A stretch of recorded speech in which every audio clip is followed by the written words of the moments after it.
Yeah, you know, the isotretinoin, one of the biggest concerns about it is that if a young woman of childbearing potential were to get pregnant while on isotretinoin, a baby could have serious birth defects. And so that's the whole reason behind, or the main reason behind the iPledge system and different systems that mandate close oversight over all patients that are on isotretinoin. And so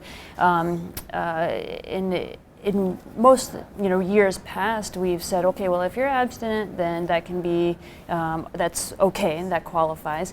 But if you're not abstinent, then these are the different things that you must do, 2 forms of birth control to ensure that you don't get pregnant. But what we're finding is that people are not always truthful, or they're not able to comply later with the things that they have listed. And so it is safest for all people involved that if a patient is on a patient-independent form of birth control, which is something, an implantable progesterone or an IUD, that's the safest and easiest method to prevent pregnancy while on isotretinoin. So it's always a very, a touchy situation because it's not just the patient, but it's also the parent. So it's a little bit of a triangle of involvement. And I don't demand that all of my, young women have those patient-independent forms of birth control. Certainly there are plenty of young women that I treat that are on oral contraceptives, or they list oral contraceptives as one form and an additional form as their second form of birth control. But I have very frank conversations, especially with young women who are upfront that they don't think they can be compliant with these things, or perhaps we've had a history of not being able to be completely as compliant as we'd like with medications and that sort of thing. And so there are definitely sometimes parents that are resistant to that.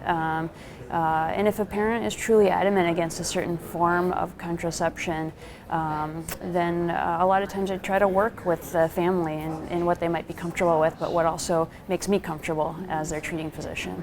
It's been very rare that because of the issue of contraception, I've refused to treat, because part of it is also that it is a triangle, and if I am treating a minor child who really needs a medication, but perhaps the reason that we can't get to an agreement is the parent is adamant about the contraception part of things. In those situations, it's a hard decision because I hate to deny the child the treatment that they really need because of a factor like that. And so it's a very individual case-by-case basis. I spend a lot of time talking about that issue if I am going to go ahead and treat, and we talk about it every single visit. I see them every single month. We talk about it every single visit, and of course we have to always reinforce it. So.